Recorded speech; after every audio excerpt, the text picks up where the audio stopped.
past school year has been unlike any other. It started out like any other school year starts out. New classes, new classmates, thousands of students commuting to and from campus, football games, parties, dating, going out to restaurants, reuniting with old friends, and making new ones. College life rolled on just like it always had before. But suddenly, everything's changed. In the past 6 weeks alone, our world has turned upside down. A virus, smaller than 1,000th of a grain of sand, has changed the world as we know it. Today we explore how COVID-19 has impacted students at the University of Utah. I talked to 2 freshmen, 1 junior, 2 graduating seniors, and 1 professor who has been teaching at the U for over 20 years. When I started really paying attention to it was when it became big in the Seattle area, because that's where my family is, and so we were talking about it a lot. 2020 has caught us all off guard. There's a lot of stuff that's happened. Everything was really normal until about a month ago when rumors started surfacing that everything was going to change and it was all going to be online. We heard an official announcement that classes were going to be online for the rest of the semester.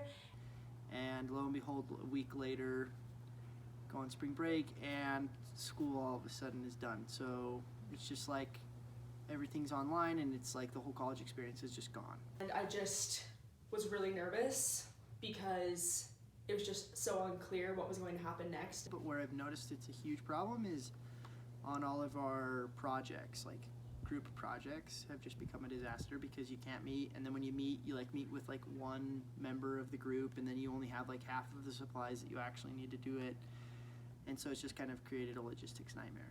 Students, especially those graduating, wonder how this pandemic will impact their career opportunities. I don't know, it's one of those things where you never think it's gonna come and impact your life because you're oh, well, that's so far away still, and then of course it hits. My parents and myself and my siblings,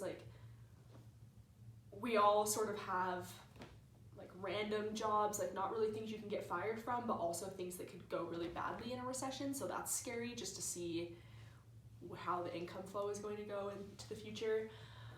I know I've had multiple job offers rescinded just because of the coronavirus, and multiple interviews just be terminated.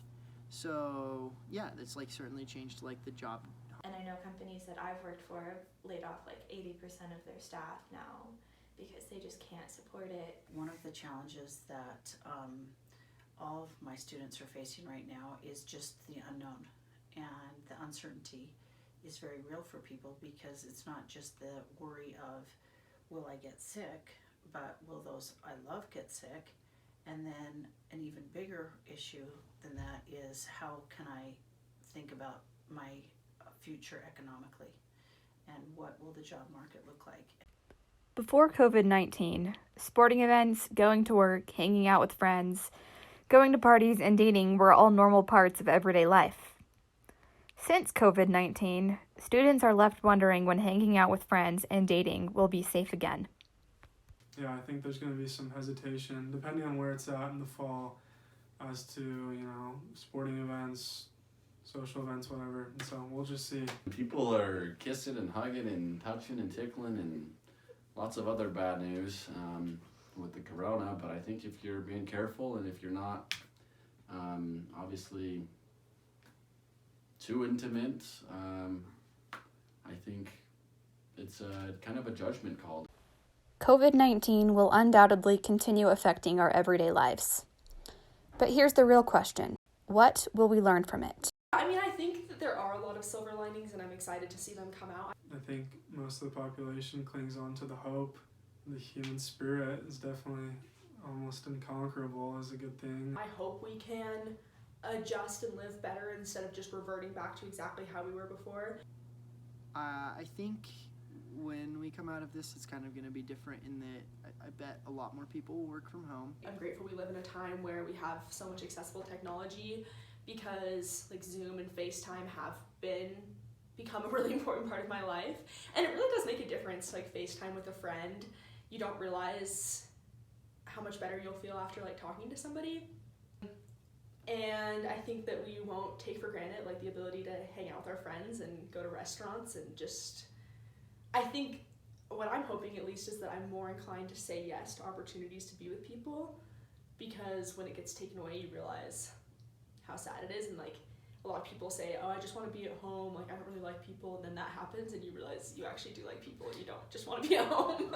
I feel like you'll have like less but stronger connections. One of the real tricks of mental health is trying to think about yourself less and other people more, and that absolutely lifts depression and anxiety when you don't think just how you think is the only thing that matters. So Yeah, I think that we all are a little more empathetic to other people and understand the struggles they're going through and understand what loneliness feels like or what it feels like to be uncertain. I think just raising awareness, making sure that if you have the means to donate to whatever business you choose, and supporting local restaurants, like making sure you stay inside and stay safe and healthy is going to help everyone in the long run. I hope people will have different quality of relationships. I hope they'll be kinder to one another. I hope they won't be so self-indulgent. And as a society, I really hope that we will get off the track of thinking popularity is more important than substance, and that the things that we should be most proud of are the relationships that we form. I just find it weird that COVID-19 is in 2020 and probably going to go to 2021.